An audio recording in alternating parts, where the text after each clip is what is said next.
අපට සෙල්ලිපි කිහිපයක් හමු වෙනවා හම්බන්තොට සිතුල්පව්ව පරිසරයෙන්. අපට පේන හැටියට මේ සෙල්ලිපි ඉඟි කරනවා අපට ඒ පරිසරය රජගහනුවර වේළුවනාරාමය හා යම් සම්බන්ධයක් තිබෙන බවකට. ඉන් අදහස් කරන්නේ අපි නිගමනයක් දෙනවයි කියලා සිතුල්පව්ව කියන්නේ රජගහනුවර වේළුවනාරාමයයි කියලා. මේක එක්තරා විදිහකට යෝජනාවක්. එහෙමත් නැත්නම් ආරාධනාවක්. මොකද මේ අපට ඒ පරිසරයෙන් ඒ ප්‍රදේශයෙන් ලැබෙන ඉඟි ටිකක් එක්තරා විදිහක බරපතල ඉඟි. ඒවා අපිට බැහැර කරන්න පුළුවන් ඒවා නෙවෙයි. ඉතින් අපි කරන්නේ යෝජනාවක් වගේම ආරාධනාවක් ගවේෂණයක් කරන ලෙස. එහෙම නැතු මේක අවසන් නිගමනයක් එහෙම නොවේයි. ඒ ලැබෙන සෙල්ලිපි අතර එක සෙල්ලිපියක සඳහන් වෙනවා මජිම ගම. ඒ කියන්නේ එක සෙල්ලිපියක සඳහන් වෙනවා ජම්බුදීපයේ මධ්‍ය දේශයේ සිහි කැඳවන මජිම ගම සඳහන් කෙරෙන සෙල්ලිපියක්.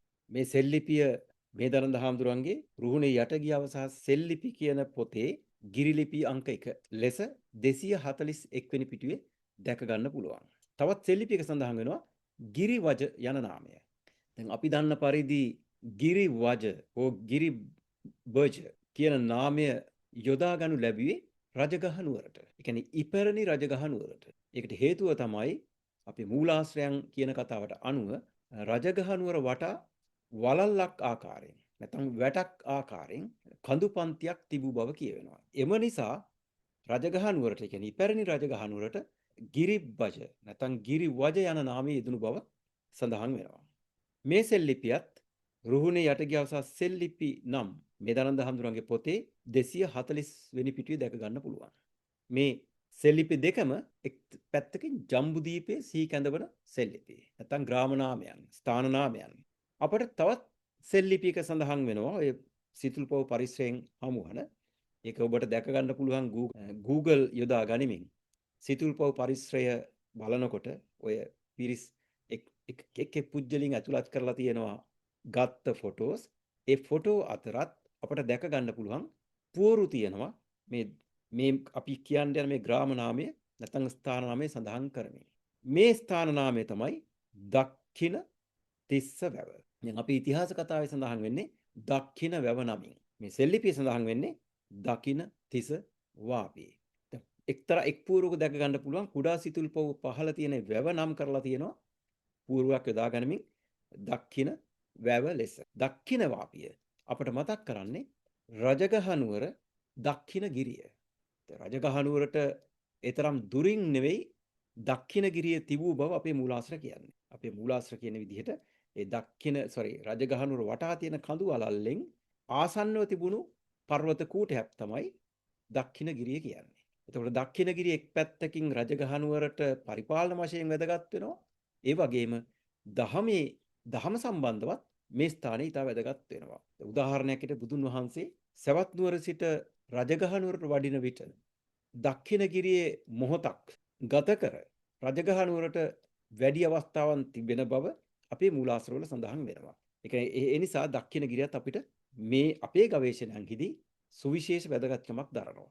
දැන් මේ අපි කියපු සෙල්ලිපි 3 සඳහන් කරන්නේ ජම්බුදීපයේ සම්බන්ධ රජගහ නුවර සම්බන්ධ විශේෂයෙන් ස්ථාන නාමය. මීට අමතරව අපි දන්නවා සිතුල්පව් පරිසරයෙන් අපේ බුදුන් වහන්සේ සම්බන්ධ නැත්නම් බුදුන් වහන්සේට පූජා කළ බුදුන් වහන්සේට ලෙන්ලිපියක් පූජා කිරීම සම්බන්ධ සෙල්ලිපියක් තියෙනවායි කියලා. ඒ සෙල්ලිපිය ගොඩක් විවාදයටපත් වූ සෙල්ලිපියක්. ඇතැම් පිරිසක් බුදුන් වහන්සේ සිතුල්පවට වැඩිමක් සම්බන්ධ මේ සෙල්ලිපිය සඳහන් වෙන බව කියන අතර අනිත් පිරිස ගොතමනම් බමුණෙක්ට පුදන ලද ලෙනක් හැටියට හුවා දක්වමින් අපි තේරුම් ගන්න පරිදි බුදුන් වහන්සේට මහා නිග්‍රහයක් අපහාසයක් කරනු ලබනවා. මීට අමතරව ඔය සිතුල්පව් පරිසරයේදී අපට හමු වෙනවා රජගහ නුවර වාසය කළ පසුව මහා තෙරවරුන් බවට පත් වූ තෙරුන් වහන්සේලාගේ රහතුන් වහන්සේලාගේ නම් සඳහන් කරන සෙල්ලිපි. වගේම උවැසියන්ගේ සෙල්ලිපි. මං කියන්නේ රජගහ නුවරවට ජීවත් වූ උවැසියන්ගේ සෙල්ලිපි. මේ සියල්ල ඒ අතර තියෙනවා මහකස්සප අපි විශ්වාස කරන පරිදි මහකස්සප තෙරුන් වහන්සේගේ මව වූ සුමනා විසින් කරන ලද ලෙන් පූජාවක් සම්බන්ධ සෙල්ලිපියක්. ඊට අමතරව රජගහ නුවර හිටි ප්‍රසිද්ධ බ්‍රාහ්මණ ගුරුවරයෙක් වූ විශාල ශිෂ්‍ය සංඛ්‍යාවක් සමග සිටි පරාසරියගේ සෙල්ලිපියත් අපට සිතුල්පව් භූමියෙන් හමු වෙනවා. මෙන්න මේ සෙල්ලිපියත් මේ සෙල්ලිපි හමුවීමත් සමග අපට ලොකු ප්‍රශ්නයක් තියෙනවා. ওই රජගහනුවර වාසය කළ පරාසරිය කොහොමද සෙල්ලිපියක් සමග සිතුල් පව්වෙන් මතුවෙන්නේ කියලා. ඒකත් එක තමයි අපට හිතෙන්නේ මේ යම් ඥාති සම්බන්ධයක් තිබිය හැකි රජගහනුවර සමග මේ සිතුල් පව් පරිශ්‍රයට. දැන් අපි මේ සෙල්ලිපි ගැන විශේෂයෙන් පුජ්‍යල නාමයන් සම්බන්ධ පුජ්‍යලයන් නාමයන් රැගත් සෙල්ලිපි සම්බන්ධව අපි වෙන වශයෙන් කතා කරනවා. ඊට පෙර බලමු මේ පරාසරිය සම්බන්ධ අපට පොඩි උත්තේජනයක් ලබා ගැනීම සඳහා ආනන්ද මෙත්තේ හාමුදුරන්ගේ ගෞතම බුද්ධ චරිතය පොතේ කුමක්ද ඔහු ගැන සඳහන් වෙන්නේ කියලා. උන්වහන්සේ මෙහිදී සඳහන් කරන්නේ අතර උන්වහන්සේ ඉස්සර කරන්නේ පරාසරිය ගැන නෙමෙයි. උන්වහන්සේගේ අභිමතාර්ථය මෙහිදී කජංගල නම් රජගහනුවර ස්ථානය විස්තර කිරීම. මම උන්වහන්සේ එහි ලියලා තියෙන ඒ නෝට් එක ඒ සටහන කියවන්නම්. මේ තියෙන්නේ ගෞතම බුද්ධ චරිතයේ පිටු අංක 27 රෝමන් නම්බර්ස් තියෙන කොටසේ රෝමන් නම්බර්ස් වලින් ලියලා තියෙන මේ 27 කියන අංකය කජංගල ගැන මේ විස්තරය. මෙය බෞද්ධ මධ්‍ය දේශයේ නැගෙනහිර සීමා ස්ථානයයි. මෙහි මහා ශිෂ්‍ය පිරිසක් සහිත වූ පරාසරිය නමින් ප්‍රකට බමුණෙක් විසීය. ඉන්ද්‍රිය භාවනා සූත්‍රය දේශනා කරන ලද්දේ මෙහිදීය. දැන් උන්වහන්සේ කජංගල ගැන මේ විස්තරය කරන නමුත් මෙහි සඳහන් කරනවා පරාසරිය නම් පුජ්‍යලෙක් මේ කජංගල නම් ස්ථානයේ ජීවත් වූ බවට. හැබැයි අපට සෙල්ලිපිය හම්බෙන්නේ මේ පරාසරියගේ සිතුල් පව්වේ.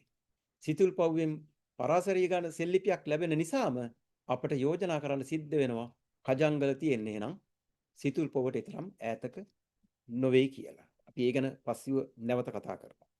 ඊට අමතරව අපි දන්නවා වච්චගොත්ත කියන්නේත් රජගහනුවර සිටි පරිබ්‍රාජකයෙක්.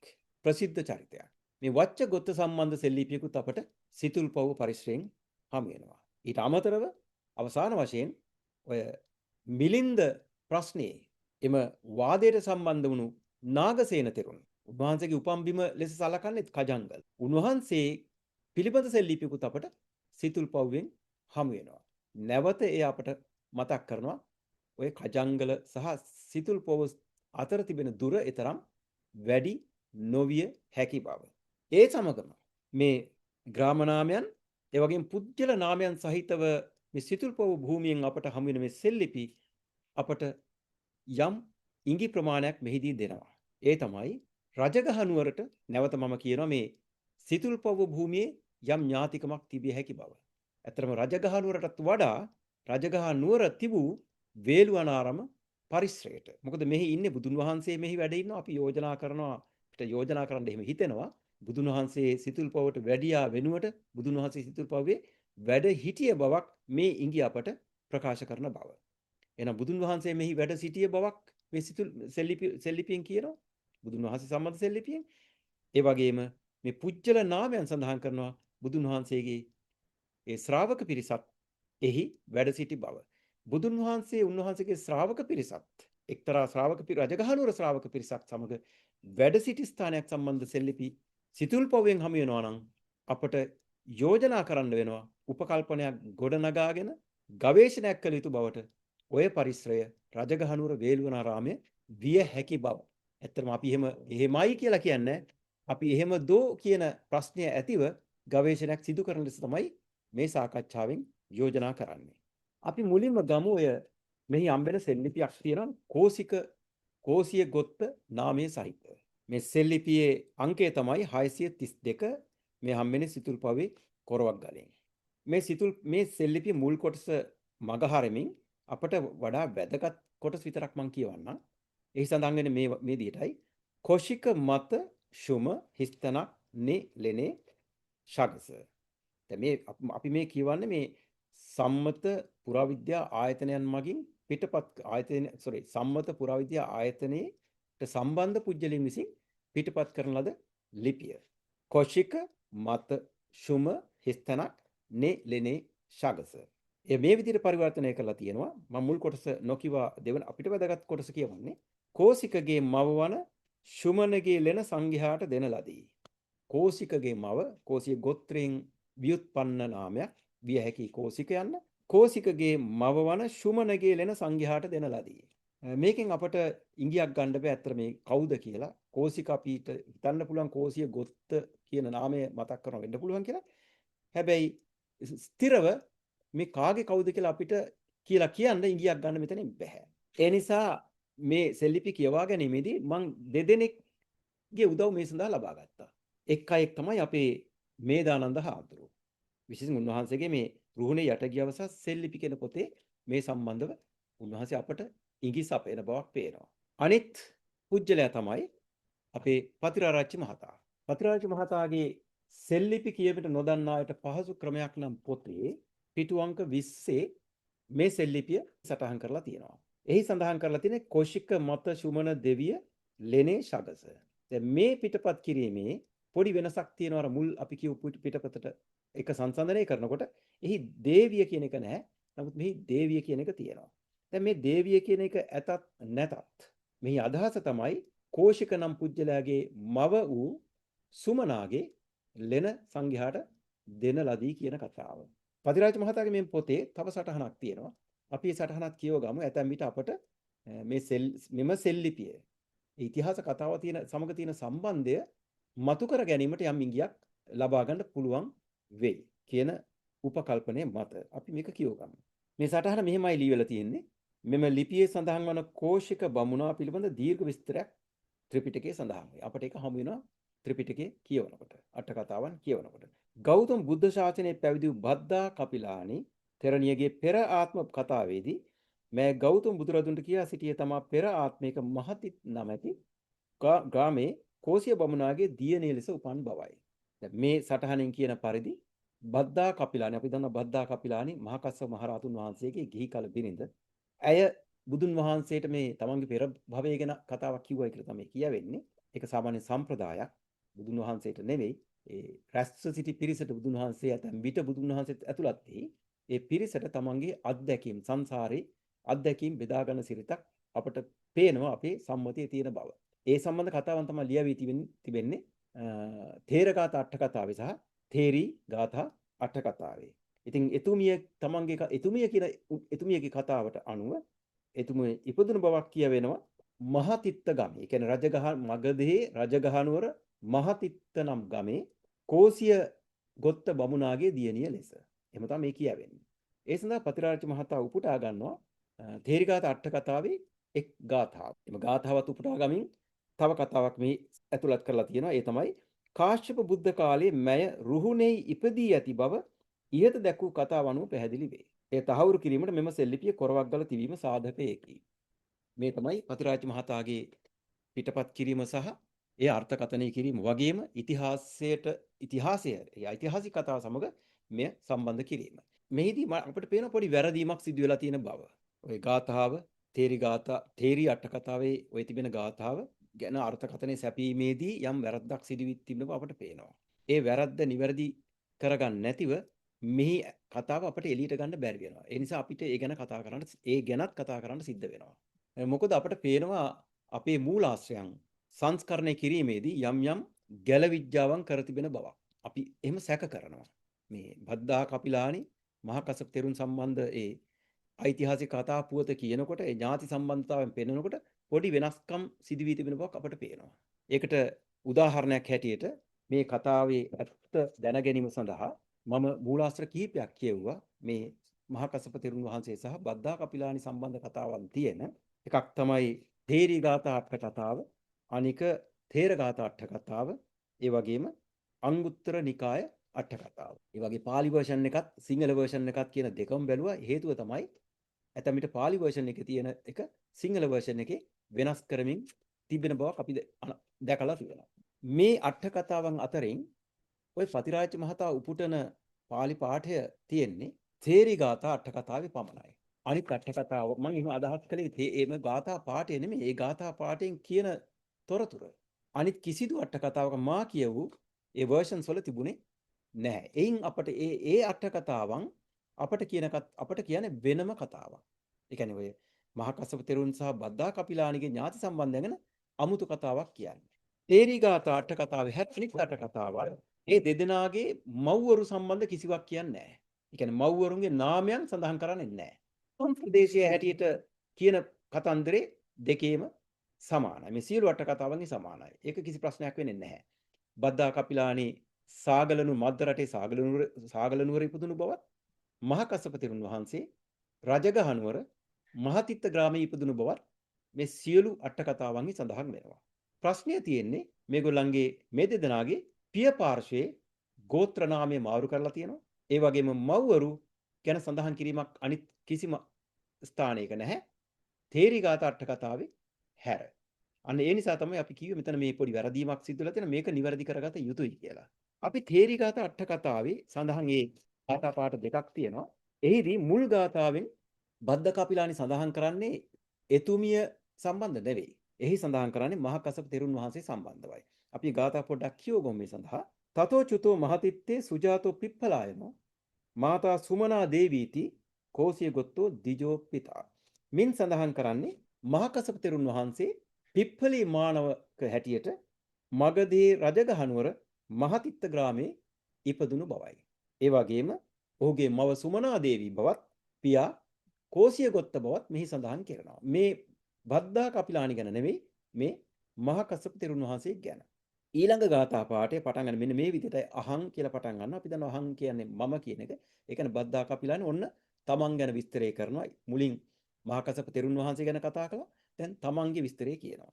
අහම් මධ්‍යේ ජනපදේ සාගලායම් පුරුත්තමේ කපිලස්ස දිජස්සාසින් දීතා මාතා සුචිමතේ. එතුමිය තමන්ගේ මව හැටියට මෙහි ඉදිරිපත් කරන සුචිමතී නම් තැනැත්තියක්. ඇය මද්ද රටේ මද ජනපදයේ සාගල නම් නුවර ඉපදුණු බවක් තමයි කියන්නේ. ඒ වගේම ඇගේ පියා ලෙස ඇය දක්වන්නේ කපිල නම් බ්‍රාහ්මණයෙක්. මෙන්න මේ කතාව තමයි අනිත් අට කතාවන්හි වෙනස් කරලා තියෙන්නේ. එහිදී බද්දා කපිලානිගේ පියා හැටියට දක්වන්නේ කෝසිය ගොත්ත. මහා කස්සප තෙරුන් වහන්සේගේ පියා හැටියට දක්වන්නේ කපිල බ්‍රාහ්මණයා. හැබැයි මෙතන ප්‍රශ්නයක් තියෙනවා. බද්දාගේ නමට තවත් අංගයක් එකතු වෙනවා. ඒ තමයි කපිලානි. දැන් මේ කපිලානි කියන කොටස ඇයට කොහෙන් ලැබුණද කියලා අපිට ප්‍රශ්නයක් තියෙනවා. කපිල බ්‍රාහ්මණයන්ු මහා කස්සප තෙරුන් වහන්සේගේ පියා නම් එම ගෝත්‍ර නාමය බද්දාට ලැබෙන්නේ කොහොමද? අපි දන්න අපේ ඉතිහාස සම්ප්‍රදායේ ස්වාම පුරුෂයාගේ නම භාර්යාවට එන්න විදිහක් නැහැ. අපි එහෙම දැකලා නැහැ. ඒක අපි එහෙම කියන්නේ. මවගේ නම ඒ ගෝත්‍ර නාමයේ දරුවට ලැබෙන බවක් අපි දැකලා තියෙනවා. බුදුන් වහන්සේට අපි දැකලා තියෙනවා බුදුන් වහන්සේට එහෙම සඳහන් වෙනවා. සාරිපුත්ත හාමුදුරන්ට තමන්ගේ මවගේ නමින් සාරිපුත්ත හාමුදුර සඳහන් කරලා තියෙනවා. මොග්ගලී පුත්ත හාමුදුරන්වත් මවගේ නමින් සඳහන් කරලා තියෙනවා. හැබැයි ස්වාම පුරුෂයාගේ නමින් ගෝත්‍ර නාමෙන් බිරිඳ අමතන බව අපේ වංශ කතාවන් වල මේ අට කතාවන් වල මෙතෙක් නම් අපට හමු වෙලා නැහැ. අපි දන්න පරිදි මේක බටහිරින් මේක යුරෝපීය සම්ප්‍රදායක්. අධිරාජ්‍යවාදී ආක්‍රමණත් එක්ක තමයි ඒ සංස්කෘතික ආක්‍රමණයත් එක්ක තමයි මේ කතන්දර අපේ සංස්කෘතියට මුහු වෙන්නේ. ඒ නිසා තමයි අපි සැක කරන්නේ මේ පිරිස මේ සංස්කරණය කරන ලද පිරිස තමන්ගේ සංස්කෘතික වටිනාකම් අපේ සංස්කෘතියට ඇතුළත් කළාද කියලා. ඒ නිසාම තමයි බද්දා කපිලානි කියන කොටස ආවේ කොහොමද කියලා අපි ප්‍රශ්න කරන්නේ. ඒ විතරක් නෙමෙයි. මේක බලපාන බවක් පේනවා අපිට ওই සෙල්ලිපියේ සඳහන් ඥාති සම්බන්ධතාව. එමත් නැත්නම් අනන්‍යතාවය. කා සම්බන්ධ සෙල්ලිපියක්ද කියන එක හඳුනා ගන්න බැරි වෙලා තියෙන්නේ. දැන් මේ කෝසික කියන්නේ මහා කස්සප තෙරුන් වහන්සේට නම්. ඒ කියන්නේ මහා කස්සප තෙරුන් වහන්සේගේ පියා කෝසිය ගොත්ත ලෙස මෙහි සඳහන් කරනවා තේරිගත අට කතාවේ. උන්වහන්සේට කෝසිය කියන නාමය එන්න පුළුවන්. කෝසික හෝ කෝසිය කියන නාමය එන්න පුළුවන්. එහෙමනම් මේ කෝසිකගේ මව සුමනා අන්න එතකොට අපිට ලේසියෙන් පහසුවෙන් හඳුනා ගන්න පුළුවන් මේ හේනම් ඉන්නේ මහා කස්සප තෙරුන් වහන්සේගේ මව. මොකද මේ සුමනා කෝසිකගේ මව. කෝසික කියන්නේ මහා කස්සප තෙරුන්. එහෙනම් මේ මහා කස්සප තෙරුන් වහන්සේගේ මව තමයි මේ ඉන්නේ කියලා අපිට එක්වර හඳුනා ගන්න පුළුවන්. මෙන්න මේ හඳුනා ගැනීම වළක්වන්න මේ වැඩේ කළාද මේ වංශයන් මාරු කිරීම කළාද කියලා අපි දන්නේ නැහැ.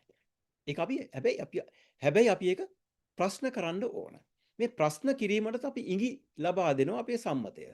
සම්මත කියවා ගැනීම. මලලසේකර එතුමාගේ සංඥානම් ශබ්දකෝෂය. විදන සංඥානම් ශබ්දකෝෂයේ කෙරෙන්නේ ඒ pāli නාමයන්, පුජ්‍යල නාමයන්, ස්ථාන නාමයන් පිළිබඳ විග්‍රහ කිරීම.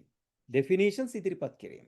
එතුමා අපදානට්ට කතාව උපයෝගී කරගනිමින් රිෆර් කරමින් සඳහන් කරනවා අර අට කතාවන් කියන පරිදි මේ මහා කස්සප තෙරුන් වහන්සේ කපිල බ්‍රාහ්මණයාගේ පුතා ලෙස ඉපදුණු බව.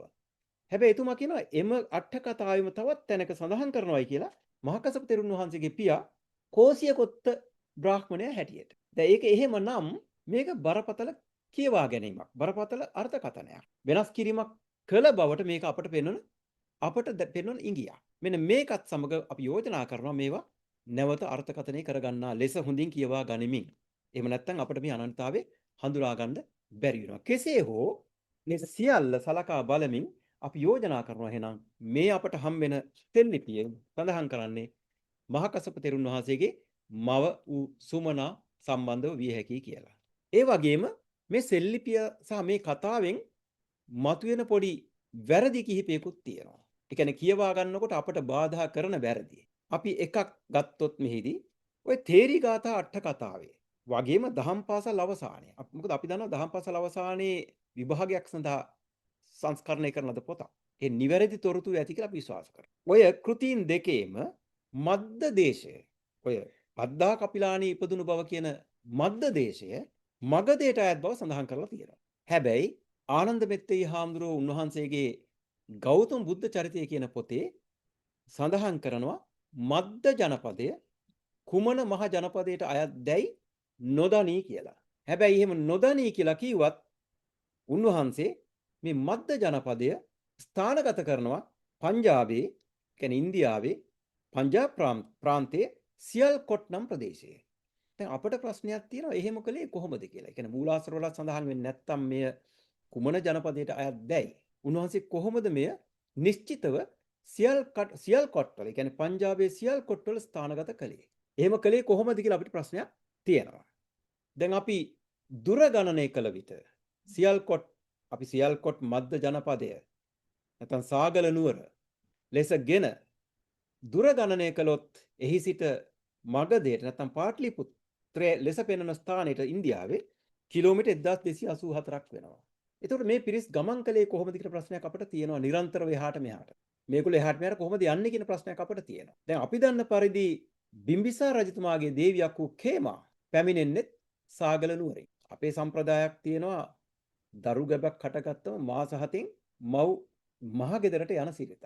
ඉතින් ඒ බඳු අවස්ථාවක මේ පිරිස් කොහොමද ගමන් කරන්නේ කියන ප්‍රශ්නයක් අපිට තියෙනවා. මොකද මේ ප්‍රශ්නේම අපිට මතුවුණා මීට පෙර ওই කාලි සම්බන්ධ කතාවේ. කාලි ජීවත් වූ අයයි කියන්නේ දක්ඛින දේශයේ.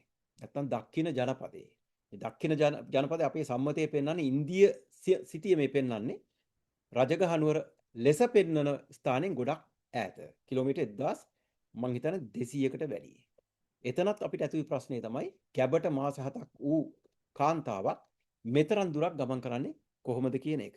මෙන්න මේ ප්‍රශ්නම අපිට මෙහිදීත් මතුවෙනවා. අනිත් එක තමයි රාජ්‍යතාන්ත්‍රික ගනුදෙනුව. දැන් අපි මද්ද රටේ අගනුවර ලෙස, කියන්නේ මද්ද රටේ නුවරක් ලෙස තමයි සාගල නුවර පෙන්වන්නේ. මේ බද්දා කපිලානේ උපන් ස්ථාන හැටි පෙන්නන. තවත් තැනක, ඒ කියන්නේ ඔය මිලින්ද ප්‍රශ්නයේදී සඳහන් කරනවා සාගල කියන්නේ යෝනක දේශයේ. ඒ කියන්නේ මිලින්ද රජතුමා පාලනය කළ රාජ්‍ය කළ යෝනක දේශයේ අගනුවර ලෙස. දැන් එහෙම ගත්තම යෝනක දේශයේ ලෙස පෙන්වන කාබුල්, ඇෆ්ගනිස්තානයේ කාබුල් සිට ඔය සියල්කොට් දක්වා තියෙන කිලෝමීටර් 700 ගාණක්. ඒකත් අපිට ප්‍රශ්නයක්. අනිත් විශේෂ ප්‍රශ්නේ තමයි කිලෝමීටර් 1200ක් අපි නැවත ගමුකෝ සියල්කොට් සිට පාටලිපුත්තේට. ඔය රාජ්‍යතාන්ත්‍රික ගනුදෙනුවලදී, ඒ කියන්නේ යෝනක දේශයේ පිරිස් රාජ්‍යතාන්ත්‍රික ගනුදෙනුවලදී පාටලිපුත්‍රයත් සමග ඒ ගනුදෙනු කළේ කොහොමද කියන එක මෙච්චර දුරක් ගමන් කරමින් ඒකත් අපිට ප්‍රශ්නයක් තියෙනවා. හැබැයි ප්‍රශ්න වලට විසඳුම් හම්බ වෙනවා අපි මේ ස්ථානයේ ලංකාවේ රෝහණේ ස්ථානගත කළොත් ওই සෙල්ලිපි අපට ඉඟි පළ කරන පරිදි. දැන් අපට නාගසේන තෙරුන් සම්බන්ධ සෙල්ලිපිකුත් හම්බ වෙන ওই සිතුල්පව්වේ. නාගසේන හාමුදුරුවෝ තමයි සම්බන්ධ වුණයි කියන්නේ ඔය මිලින්ද ප්‍රශ්නේ වාදයට මිලින්ද රජතුමාත් සමග. නමුත් උන්වහන්සේ සම්බන්ධ සෙල්ලිපියක් අපට හම්බ වෙන්නේ සිතුල්පව්වෙන්. දැන් මේකටම සම්බන්ධ වෙන තව කතාවක් තියෙනවා. ඒ තමයි ටොලමි අපේ ලංකාවේ තිබුණ අයයි කියන යෝනක දේශය, යෝනක පුරය ස්ථානගත කරන ප්‍රදේශය. ඔහු තැප්‍රොබේන් සිටියමේ, තැප්‍රොබේන් කියලා අපි දන්නවා ලංකාවටයි. තැප්‍රොබේන් සිටියමේ යෝනක පුරය ස්ථානගත කරන්නේ කතරගම ආශ්‍රිත මුහුදු කලාපයේ. ඒ කියන්නේ මැණික් ගඟ මුහුදට වැටෙන ඒ මෝයකට ප්‍රදේශය. අපි අද ඒ ස්ථානෙට කියන්නේ පැටුම්ගල කියලා. මෙන්න මේ ප්‍රදේශය තමයි අපිට පේන හැටියට ස්ථානගත කරන්නේ යෝනක පුරය. දැන් අපි ඔය කියන යෝනක පුරයේ දැන් ඔහු යෝනක පුරය කියලා සටහන් කරන්නේ නැහැ. ඔහු සඳහන් කරලා තියෙන්නේ බැකි ඔපිඩම් කියලා සඳහන් කරලා තියෙනවා. ඒ වගේම ඩයනීසි සිවිටාස් කියලා සඳහන් කරලා තියෙනවා. බැකි කියන්නේ ඩයනීසස්ට. ඒතර ඔය දෙකම ගත්තම ඩයනීසස් ඔපිඩම් කියන්නේ සිටි කියන එකයි. සිවිටාස් කියන්නේ සිටි කියන එකයි. එහෙමනම් ඩයනීසස් නගරය. ඩයනීසස් කියන්නේ අපි දන්න පරිදි ග්‍රීකයින්ට. ඔවුන් තමයි ඩයනිසස් වන්දනාමාන කරන්නේ. ඒ නිසා උන්ට ඩයනීසි කියලා කියන්න පුළුවන්. ඒ වගේම ඔවුන් යෝනකයෝ. එහෙනම් ඔවුන් ග්‍රීකයින්ටම තමයි යෝනකින් ලෙස හඳුන්වන්නේ. එහෙනම් මේ තමයි යෝනක පුරය. අපි උපකල්පනය කළොත් ඔය සාගල නුවර ඔය කියන යෝනක පුරය යෝනක පුරේ තිබූ බවට එහෙනම් සිතුල් පවට හිසිට තරම් ඈතක නොවේ. ඔය වාදයේ අපූර්වට මේ ස්ථානේ සිදුවෙන්න පුළුවන්. ඒක තමයි අපිට මේ නාගසේන තෙරුන් වහන්සේ සම්බන්ධ අපිට හම් වෙන නගසන තෙරස ලෙනේ කියන මේ සෙල් ලිපියෙන් පළ කරන ඉඟිය. ඒ සම්මතව අපි අපිට ගැටලුවක් මෙතන තියෙනවා කියලා. තවත් මෙතෙන්ට ගැට ගැහෙන කතන්දරයක් තියෙනවා. ඒ තමයි කුජ්ජතිස්ස තෙරුන් වහන්සේ. ඔය කුජ්ජතිස්ස තෙරුන් වහන්සේ සම්බන්ධ කතාවක් තියෙනවා. ඒ තමයි ඔහුගේ පෙර භවයේ ලෙස සඳහන් කරන්නේ අශෝක මහරජු. පසු භවයක් නැත්නම් අවසන් භවයේ ලෙස තමයි ඔය කුජ්ජකතිස්ස තෙරුන් වහන්සේ පෙන්වන්නේ. ඒ වගේම එතුමා කියන්නේ උන්වහන්සේ කුජ්ජකතිස්ස තෙරුන් වහන්සේ ඔය යෝනක දේශය හා නිතර සම්බන්ධ කරනවා. ඒ කියන්නේ ලංකාවේ තිබුණ අයයි කියන යෝනක දේශය හා සම්බන්ධ කරනවා.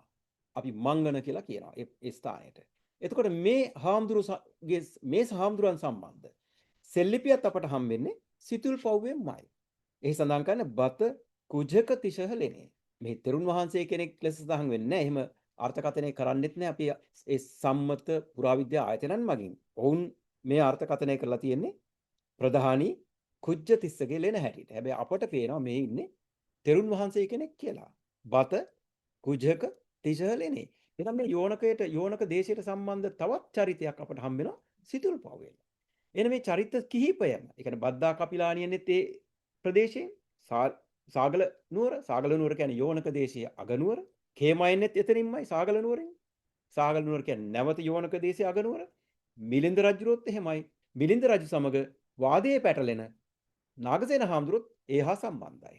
එහෙනම් මේ සියලු චරිත අපිට හම් වෙනවා ඔය මිලින්ද රජු හැර අනිත් සියලු චරිත හම් වෙනවා සිතුල් පව්වෙන්. එහෙනම් මේ සිතුල් පව්වෙන් අපිට කියන්නේ සිතුල් පව්ව අපි උපකල්පනය කළොත් රජගහ නුවර වේළුවනාරාමයේයි. එහෙනම් අපූර්ව කතාවක් ගොඩ නැගෙනවා ඔය වේළුවනාරාමයේ සහ යෝනක දේශයේ ඔය සාගල නුවර ඒ චරිතයන් සම්බන්ධව. ඒ නිසා තමයි අපි මෙතන පොඩි ගැටලුවක් අපිට දුර සම්බන්ධ මේ ස්ථානගත කිරීම සම්බන්ධව තිබෙනවා යයි. දැන් මෙහිදී අපේ මූලික කතාව තමයි කෝසිය ගෝත්‍රයේ සම්බන්ධ. එහෙමත් නැත්නම් මහා කස්සප තෙරුන් වහන්සේගේ මව සම්බන්ධ හමු වෙන සෙල්ලිපිය සහ එම ගෝත්‍ර නාමයන්. අපි බලමු මේ කෝසිය ගෝත්‍රයට සම්බන්ධ පිරිස් සම්බන්ධව අපට සෙල්ලිපි හමු වෙනවද? වෙනත් විස්තර හමු වෙනවද? මේ නාමයනොත් ඔය රෝහණය හා සම්බන්ධ වෙනවද කියලා. දැන් අපි දැක්ක පතිරාජ මහතා මේක සම්බන්ධ කරනවා රෝහණයට. එම කතාවේදී. අපි බලමු මේ අනිත් චරිතත් සම්බන්ධ වෙනවද කියලා රෝහණයට. එහෙම හොයනකොට මේ විදිහට වෙනත් චරිතයන් හොයනකොට අපිට හමු වෙනවා මච්චරි කෝසිය. කෝසිය ගෝත්‍රේ තවත් පුජ්‍යලෙක් මේ ප්‍රසිද්ධ චරිතයක් අපි අතර. ඒ තමයි අපි හොඳින් දන්න මසුරු සිටානන්. මේ මච්චරි කෝසියවත් මසුරු සිටානන් ජීවත් වූයේයි කියන්නේ රජගහ නුවරට ඉතා ආසන්න සක්කර නම් ශාක්‍ය නියංගම. ඒ කියන්නේ බුදුන් වහන්සේගේ ගම් පළාතේ ගමක් මේ. සක්කර නම් ශාක්‍ය නියංගමේ. මේ සක්කර නම් ශාක්‍ය නියංගම තිබුණේයි කියන්නේ රජගහ නුවරට ඉතාම ආසන්නව. ඒ කියන්නේ රජගහ නුවර පුරයට නගරයට ඉතාම ආසන්නව. අපේ වංශ කතාවන් සඳහන් කරන මහ වංශෙත් අපට හම් වෙනවා ඔය සක්කර නියංගම මතක් කරන සක්කර සොබ්බ නම් පටුණක්. ඉරනාග රජතුමා ලම්බකන්න වංශිකයන් සමග ඇතිවන ගැටුමක ප්‍රතිඵලයක් හැටියට රට හැර යනවා. ඉන්පසු හමුදා ඛණ්ඩයක් සමග රෝහණයට ගොඩ බසින බව කියනවා ඔය සක්කර සොබ්බ නම් තොටුපළෙන්. අපේ මේදානන්ද හාමුදුරුවෝ ඔය සක්කර සොබ්බ තොටුපළ ලෙස කිරින්ද යෝජනා කරනවා. නිකලස් යෝජනා කරනවා ඔය ස්ථානයේ බුන්දල සිට පළටුපාන දක්වා ප්‍රදේශයේ තිබිය හැකි කියලා. පළටුපාන තිබෙන්නේ අපි ඔය කියන ප්‍රදේශයට ඉතාම ආසන්න. ඒ කියන්නේ පැටුම් ගලට ඉතාම ආසන්න ස්ථානයක්. අපි යෝජනා කරනවා ඔන්න ඔය ප්‍රදේශයේ ඔය සක්කර සොබ්බ තිබිය හැකි කියලා. සක්කර සොබ්බ පමණක් නෙවෙයි. අපිට උපකල්පනය කරගන්න පුළුවන් ඔය මච්චරි කෝසී ජීවත් වූ සක්කර නියංගමත් ඔය ස්ථානයේම ඔය ප්‍රදේශයේම තිබුණු බවට. ඒක මේක උපකල්පනයක්. මේවා අපි ගැන අපි හොයන්න ඕන. තවත් මේ සක්කර නියංගම සිහි කරන නාමයක් අපට හමු වෙනවා රසවාහිනී ඔය අඤ්ඤතරස්ස කුමාරිකා කියන කතාවේ. ඒ සඳහන් වෙන සක්කරාලය නම් ගංගාවක් ගැන. ඒ කියන්නේ මහා ගඟෙන් ඒක සක්කර කියන්නේම අතු ගංගාවක් මෙතන නම්. එහෙම එකක් කෙසේ හෝ සඳහන් වෙනවා. මම මේ සඳහන් කරේ මේ නාමය සඳහන් වෙන බව. ඊට අමතරව අපිට ප්‍රශ්නයක් ශාක්‍ය ගමක් කොහොමද රජගහ නුවර පරිසරයේ තියෙන්නේ? රජගහ නුවරට ආසන්නව තියෙන්නේ. සාක්‍ය ගම්මානයන් 4ක් අපිට හම් වෙනවා. ඒ කියන්නේ ශාක්‍ය සහ කෝලියන්ට අයත් ගම්මාන 4ක් අපිට මේ ප්‍රදේශයෙන් හම් වෙනවා. එකක් තමයි ඔය සක්‍ර නියංගම. තව එකක් තමයි චාතුමානම් නියංගම. චාතුමානම් නියංගම මුහුද මෝය කටකට ආසන්නව තිබෙන බව තමයි එම විස්තර වලින් අපට පේන්නේ. ඊට අමතරව උලුම්පානම් නියංගම. ඒ වගේම නගරකනම් නියංගම. කෝසලයේ පසේනදි රජතුමා පිළිබඳ කියවෙන ඔය ධම්මචේතිය සූත්‍රයේ සඳහන් වෙනවා කතාවක්. ඒ කතාවට අනුව කෝසල රජතුමා උලුම්පානම් ගමට එනවා. ඔය උලුම්පා ගමත් අපට මහවංශයේ සඳහන් තවත් ගමක් ග්‍රාම නාමයක් මතක් කරනවා. ඒ තමයි උල්ලපනක් ගාම. වර්තමාන උලපනේ නම් ගම. එතුමා උලුම්පානම් ගමට එනවා යම් රාජකාරියකට. එතුමා තමන්ගේ මහසෙනවිය වූ දීඝකාරායනකින් අහනවා මෙදස බුදුන් වහන්සේ කොහෙද වැඩ ඉන්නේ කියලා. ඔහු කියන බුදුන් වහන්සේ නගරකනම් නියංගමේ වැඩ ඉන්න බව. එතෙන්ට ඇඳිරි වැටෙන්න කලින් ළඟා විය හැකි බවත් කියනවා. එතකොට අපි හිතාගත්ත එක දුර කොච්චරද කියලා මේ ස්ථාන දෙකේ. ඒ කී පරිදිම ඇඳිරි වැටෙන්න ඔන්න මෙන්න ඔවුන් නගරකනම් නියංගමට එනවා. බුදුන් වහන්සේ ඒ සමග පසේ නදී රජතුමා සාකච්ඡාවකට සම්බන්ධ වෙනවා. මේ සාකච්ඡාව ටිකක් දිගට යනවා. එහි ප්‍රතිඵලයක් හැටියට රෑබෝ වෙනවා.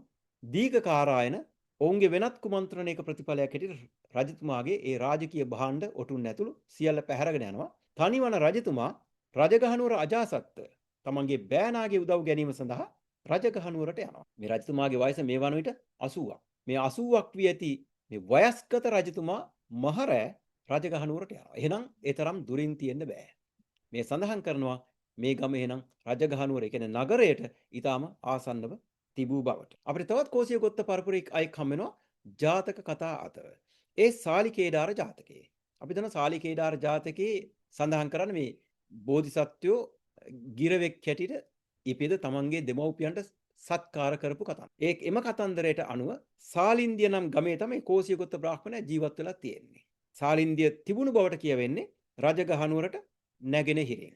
එහි මහා කුඹුරු යායක් තිබූ බවක් තමයි කියවෙන්නේ. එම කුඹුරු යායෙන් කොටසක් තමයි ගිරවට ප්‍රදානය කළා කියලා කියන්නේ. ඒක සංකේතයක් ලෙස අපි ගන්නෙ.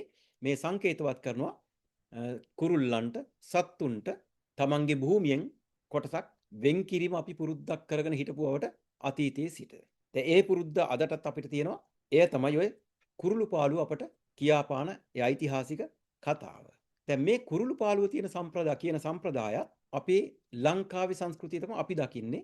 ඒක ඉන්දියානු සංස්කෘතියේ තිබෙනවාද කියලා අපි නම් දන්නේ නැහැ. එහෙම නැත්නම් මේ අපි කරන උපකල්පනයන් නිවැරදි උපකල්පනයන් බවට පත් වෙනවා. මට මුල් කතාවේදී යමක් කියන්න බැරි වුණා. ඒ තමයි පසේනදි රජුරුවන්ගේ කතාවේදී. එතනත් සංස්කෘතිකව එම කතාව අපේ භූමියට සම්බන්ධ කරන බවක් පේනවා. ඒ තමයි රජතුමා ඔය නගරක නම් ගමට ගියාට පස්සේ බුදුන් වහන්සේ වැඩ සිටින ස්ථානයට භික්ෂුන් වහන්සේලාගෙන් අහනවා බුදුන් වහන්සේ කොහෙද වැඩ සිටින්නේ කියලා. උන්වහන්සේලා කියනවා බුදුන් වහන්සේ කුටියක වැඩ සිටිනවායි කියලා. ඒ වගේම ඒ කුටියට ලං වෙනකොට උගුරකාරලා දොරට තට්ටු කරන්න කියලා කියනවා. නිය අගින් දොරට තට්ටු කරන්න කියලා කියනවා.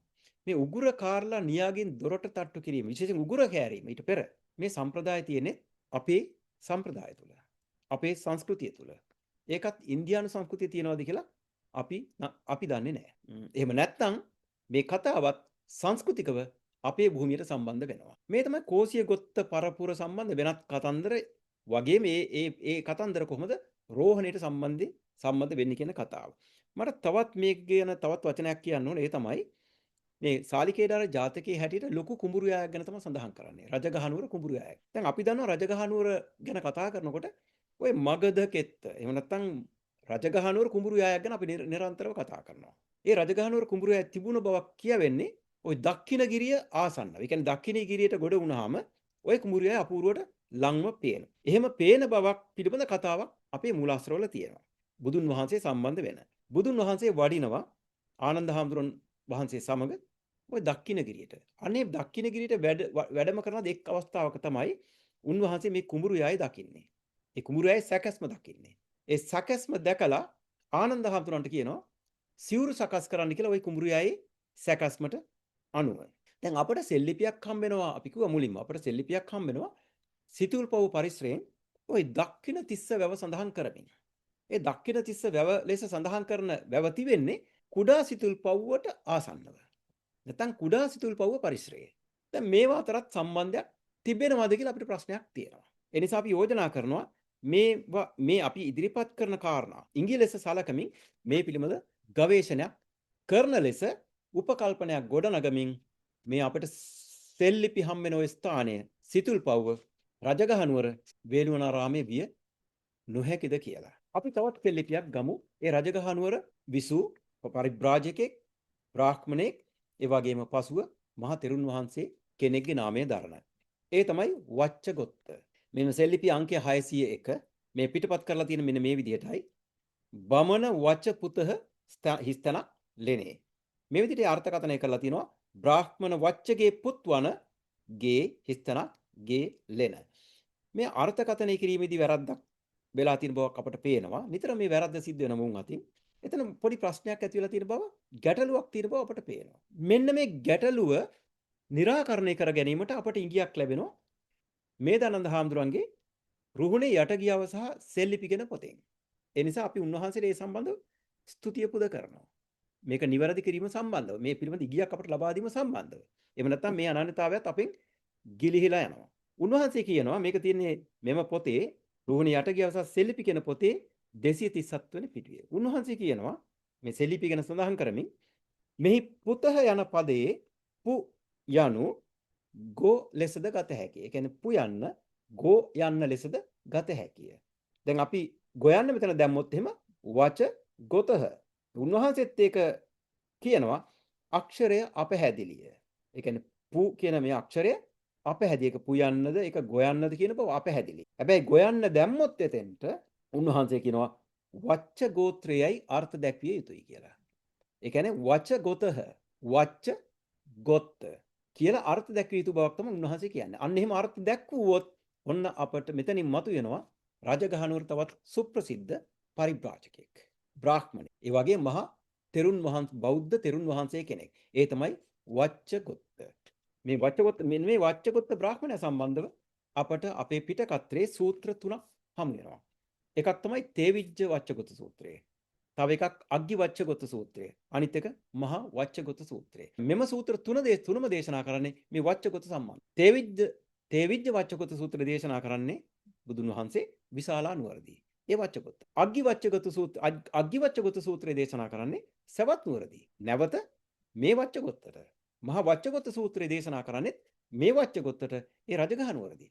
අන්න එම දේශනාව අවසානයේ පැහැදිලා වච්චගොත්ත පැවිදි වෙලා රහත් වූ බවක් කියවෙනවා. දැන් මෙතනින් තවත් කතාවක් මතුවෙනවා. ඒ තමයි මේ වච්චගොත්ත මේ හැම තැනටම යන බවක් පේනවා. ඒ කියන්නේ ඔහුගේ උනන්දුව නිසා, දැනුම ගැනීම උනන්දුව නිසා බුදුන් වහන්සේ වඩින හැම තැනටම ගිය බවක් පේනවා. විශාලා නුවරට, සවැත් නුවරට, රජගහනුවර තමයි ඔහුගේ වාසස්ථාන. මේ කතාව එහෙනම් අපට කියනවා ඔය විශාලා නුවරත්, සවැත් නුවරත් රජගහනුවරට එතරම් දුරින් නොතිබූ බව. ඒ කියන්නේ ඉන්දිය භූමියේ අපට පෙන්වන තරම් දුරකින් නොතිබූ බව. ආසන්නව තිබූ බවක්, සාපේක්ෂව ආසන්නව තිබූ බවක් තමයි අපට පෙන්වන්නේ. ඒකත් අපට මෙහිදී ඇතිවන ගැටලුවක්. ඒකත් අපි ඉඟියක් කරගන්නවා අපේ ගවේෂණයන් හිදී. ඒ කියන්නේ රජගහනුවර වේළුවනාරාමයේ සිතුල්පව්ව භූමිය විය නොහැකිද කියන උපකල්පනයේදී අපි මේ සියලු ඉඟි යොදා ගන්නවා.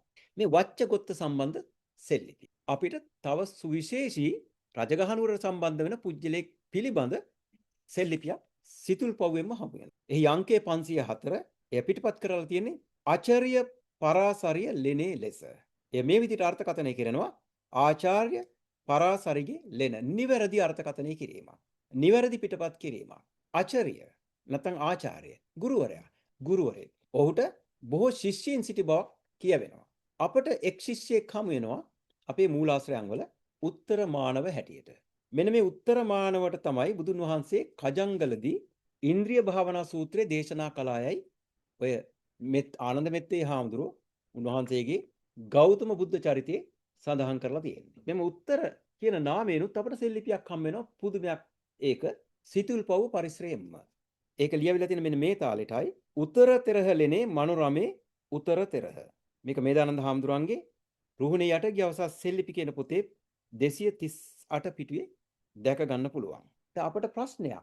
පරාසරියගේ සම්බන්ධ සෙල්ලිපියක් සිතුල්පව්වේ තියෙනවා. ඔහුගේ ගෝලයක් ලෙස ප්‍රසිද්ධ මේ උත්තර මානවයා සිහි කරන සෙල්ලිපියකුත් ඔතනම තියෙනවා. එතකොට මේ සෙල්ලිපි දෙක අතර ඉන්න පුජ්‍යලයන් අතර සම්බන්ධයක් ගොඩ නැගෙන්නේ නැද්ද කියලා ප්‍රශ්නයක් අපට තියෙනවා. මේවා ඉඟි නොවේද කියලා අපට ප්‍රශ්නයක් තියෙනවා මේ පුජ්‍යලින් ගැන කියනු ලබන. ඒ නිසාම තමයි අපි යෝජනා කරන්නේ මෙය ගවේෂණය කළ යුතු බව.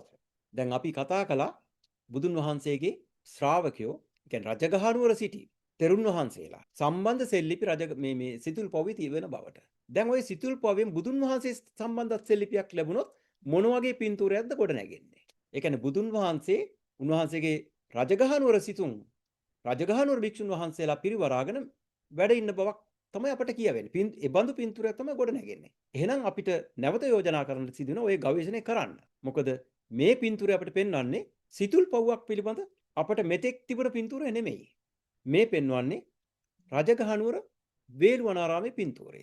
ඒ නිසා නැවත අපි යෝජනා කරනවා අපි මේ පිළිබඳ ගවේෂණයක් කළ යුතු බව ඇතම් නිර්ණායකයන් අපි බලාපොරොත්තු වන මේ ප්‍රදේශයේ තිබෙන බවක් නොපෙනෙන නමුත් මම නොපෙනෙන නමුත් කිව්වේ අපි තාම ගවේෂණය කරලා නැති නිසායි තිබෙන්න පුළුවන්.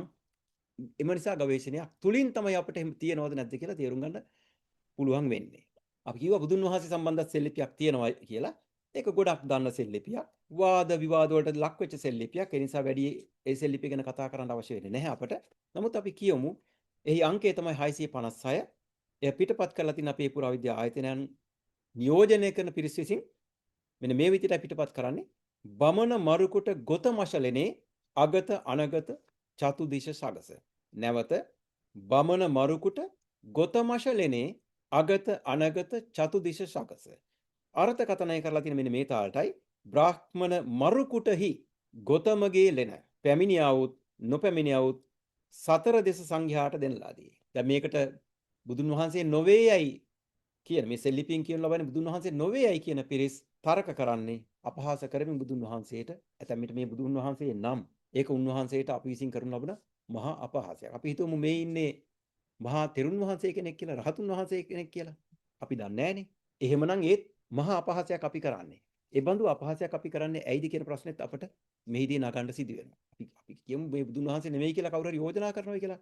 එහෙම යෝජනා කළත් ඒ පුජ්‍යලයට අපහාස කරන්න පුළුවන්ද කියන ප්‍රශ්නයක් අපට තියෙනවා. කෙසේ හෝ මේ සෙල්ලිපිය පිටපත් කිරීමේදී ඒ වගේම අර්ථකථනය කිරීමේදී පොඩි වැරද්දක් සිදු වෙන බව අපට පේනවා. ඒවටත් ඉගි මේ සෙල්ලිපිය තුලින් අපිට දකින්න මේ පිටපත් කිරීමෙන් ඒක හොඳින් කියවනකොට අපට පේනවා. මේ සෙල්ලිපියේ මේ පිළිබඳ වැරද්ද පතිරාජ මහතා බොහෝ විට කතා කරලා තියෙනවා.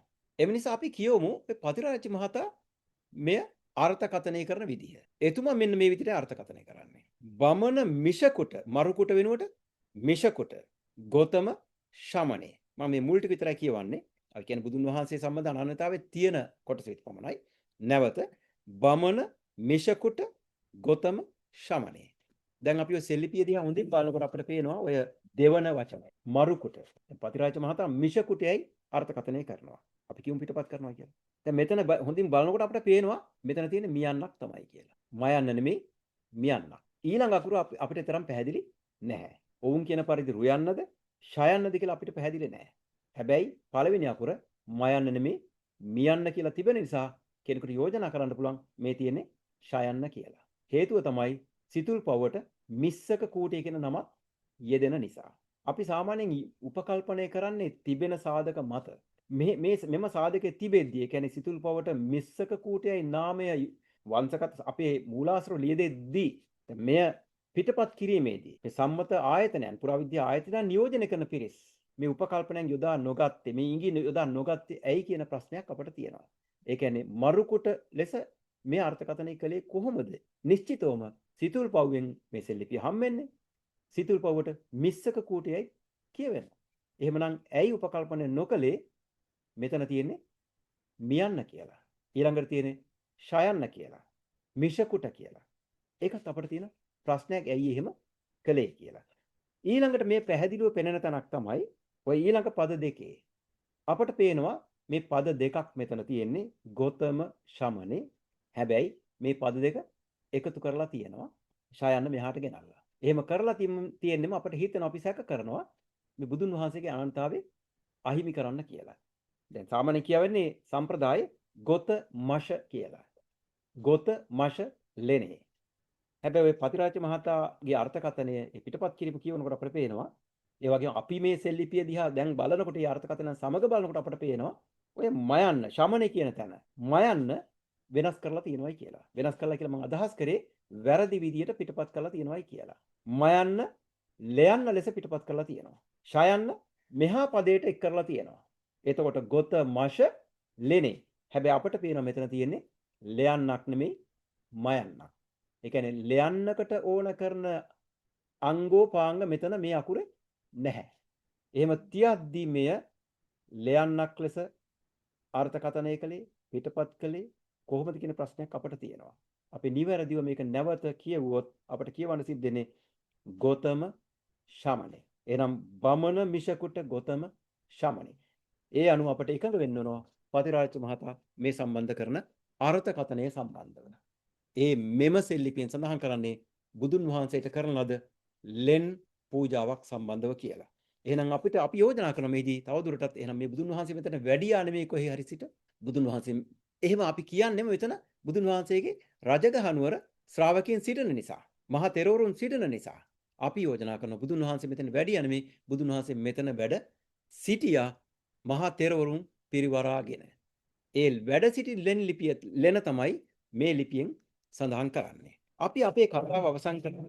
තව එකම එක සෙල්ලිපියක් මතක් කරමින් ඒ තවත් ඊතා සුවිශේෂී පුජ්‍යලෙක් සම්බන්ධ මහා තෙරුන් වහන්සේ කෙනෙක් සම්බන්ධව ඒ තමයි සාරිපුත්ත මහරහතුන් වහන්සේගේ බාල සහෝදරයා වූ රේවත තෙරුන් වහන්සේ. අපට රේවත තෙරුන් වහන්සේ සම්බන්ධවත් සෙල්ලිපියක් හමු වෙනවා සිතුල්පව්ව පරිශ්‍රයෙන්. එහි සෙල්ලිපි අංකය 653 එය පිටපත් කරලා තියෙන්නේ රේත තෙරෂ ලෙනේ හැටියට. මෙන්න මේ විදිහට අර්ථකථනය කරලා තියෙනවා රේවත තෙරුන්ගේ ලෙන. නිවැරදි අර්ථකථනයක්. රේත තෙරෂ ලෙනේ රේවත තෙරුන් වහන්සේගේ ලෙන. කෙනෙකුට යෝජනා කරන්න පුළුවන් මේ ඉන්නේ ඒ රේවත හාමුදුරුවෝ නෙමේ රේවත නමින් කොච්චර කට්ටිය ඉන්නවද? මේ වෙන කෙනෙක් විය හැකියි කියලා. හැබැයි ඉතින් අපට බුදුන් වහන්සේගේ ශ්‍රාවකින් වූ මහා තෙරවරුන් විශේෂයෙන් රජගහනුවර විසූ අය සම්බන්ධ සෙල්ලිපි තවත් අයගේ සෙල්ලිපි සිතුල්පව්වේ තිබෙන නිසා අපටත් අවධාරණයෙන් යෝජනා කරන්න පුළුවන් මේ ඉන්නේ මේ වැඩ ඉන්නේ රේවත තෙරුන් වහන්සේම තමයි කියලා. නැත්නම් මේ සෙල්ලිපියෙන් දැක්වෙන්නේ රේවත තෙරුන් වහන්සේ ගැනම තමයි කියලා. ඒකටත් අපට පොඩි ඉඟි තියෙනවා. ඔය රේවත හාමුදුරන්ට කියන සුවිශේෂී විශේෂණ පදයක් තියෙනවා. ඒ කදිරවණියේ රේවත. අපේ මුලාශ්‍රයන් කියන පළදී උන්වහන්සේ පුංචි කාලේ ගෙදරින් පැන යනවා. ඔය කදිරවණිය කියන ස්ථානයේ. ඊට පස්සේ තමයි ශාසනයට ඇතුළත් වෙන්නේ. ඒ වගේ උන්වහන්සේ ජීවත් වූයේත් එම ස්ථානයේ බවට තමයි ඉඟි තියෙන්නේ. ඒ කියන්නේ ඔය කදිරවණේ. මේ පුදුමේ කියන්නේ අපේ සම්ප්‍රදායෙත් අපට කදිරවණයක් හමු වෙනවා. ඒ කදිරවණේ හමු වෙන්නේ මේ ඒ කදිරවණේ හමුවන්නේ රේවත හාමුදුරුවෝ සම්බන්ධ සෙල්ලිපියේ තියෙන සිතුල්පවට ඉතාම ආසන්නව. ඒ නිසා අපිව බැහැර කරන්නේ නැත්තේ. මෙන්න මෙව්වත් එක්ක තමයි අපි කියන්නේ එහෙනම් මේ රේවත හාමුදුරුවෝ සම්බන්ධ සෙල්ලිපියක් තමයි කියලා. ඒ තමයි වත්මන් කතරගම. කතරගමට කිව්ව අයයි කියනවා කතරගම හැඳුන්වු බව කියන්නේ කදිරවණේ ලෙස. එහි කදිරවණයක් තිබූ බවක් කියවෙනවා. එය කිහිරිවණයක් කියලාත් කියවෙනවා. අපි මේදානන්ද හාමුදුරුවෝ යෝජනා කරනවා කිහිරිවණේට අමතරව ඔය කිහිරිය කියන්නේ කදිර කියන්නේ රත් හඳුන් වනයේට කියලා. රත් හඳුන් වනයේකට. දැන් මේක තවත් කතාවකට සම්බන්ධ කරනවා. ඒ තමයි අපේ පුන්නහාමුදුරන් සම්බන්ධ කතාව. රත් හඳුන් කපලා බුදුන් වහන්සේ සඳහා බුදුන් වහන්සේ වෙනුවෙන් සෙනසුණක් හැදූ බවක් කියවෙනවා. එහෙනම් මෙන්න මේ අපේ කතරගම සම්බන්ධ කදිර වනය අපට මතක් කරනවා රේවත හාමුදුරුවෝ වැඩ සිටි කදිර වනය. එහෙනම් මේ කදිර වන දෙක රේවත හාමුදුරුවෝ වැඩ සිටි රජගහනුවර කදිර වනය සහ මේ කතරගම කදිර වනය එකක් විය නොහැකිද කියලා අපිට ප්‍රශ්නයක් තියෙනවා. මේ කදිර වනය ගැන කතා කරනවා අපිට ගොඩක් දේවල් කතා කරමු. මොකද මෙව්වත් සම්බන්ධ වෙනවා අපේ කතාවට. ඒ තමයි මෙන්න මේ කදිර වනය නැත්තම් කිහිරි වනයේ බුදුන් වහන්සේ ධර්ම දේශනා කළ බවත් එම ධර්ම දේශනා කිරීමේදී බුදුන් වහන්සේ වාඩි වී සිටි රං ආසනය තැන්පත් කොට කිරිවෙහෙර හැදූ බවත් ඒ කියන්නේ මහසෙන් රජතුමා මහඝෝෂ නොහොත් මහසෙන් රජතුමා විසින් කිරිවෙහෙර හැදූ බවත් අපේ සම්ප්‍රදාය කියවෙනවා. මෙන්න මේ ඉඟි අපට ලැබෙන නිසා තමයි අපට ප්‍රශ්නයක් තියෙන්නේ මෙහි මෙම ප්‍රදේශයේ අනන්‍යතාවයේ ඓතිහාසික අනන්‍යතාවයේ මොකක්ද කියලා. මෙන්න මේ සම්බන්ධව අපට නැවත මේදානන්ද හාමුදුරුවෝ ඉඟි ලබා දෙනවා. උන්වහන්සේ කියන රෝහණ ප්‍රදේශයේ ඉතිහාසය මහින්ද හාමුදුරන්ගේ පැමිණීමට එහා යන බව. ඒ කියන්නේ බෞද්ධයින්ගේ ඉතිහාසය. ඔය ප්‍රදේශයේ බෞද්ධයෝ ඊටත් පෙර හිටපු බවක් උන්වහන්සේ යෝජනා කරනවා. එපමණක් නෙවෙයි. උන්වහන්සේ කියනවා මේ රෝහණේ ඓතිහාසික නාමය වෙන එකක් විය හැකියි කියලා. ඒ නාමය කුමක්දයි කවුරුන් විසින් හෝ ඇහුවොත් අපට දෙන්න උත්තරයක් නැහැයි කියලත් උන්වහන්සේ කියනවා. මෙන්න මේ ඉංගියත් එක අපට කියනවා එහෙනම් මේ රෝහණ දේශයට මේ අපි කතා කරපු අද මේ ස්ථානයට කියන්නේ මේ සිතුල්පව ඇතුළු මේ ප්‍රදේශයට වෙනත් ඉතිහාස කතාවක් තියෙන බව. ඒ නිසා අපි අවසන් වශයෙන් යෝජනා කරනවා අපි අද කතා කළේ අපි ටිකක් පමණ අපි කතා කළේ තවත් සෙලිපි තියෙනවා මේ ස්ථානයේ රජගහනුවර වාසය කළ තෙරුන් වහන්සේලා සම්බන්ධව මේ අද කතා කළ මේ ඉඟි මං හිතන අපට ප්‍රමාණවත් එම ඉඟි යොදාගෙන සිතුල්පව්ව රජගහනුවර වේළුවනාරාමයේ නොවේදයි කියන උපකල්පනය මත ගවේෂණයක් කිරීමට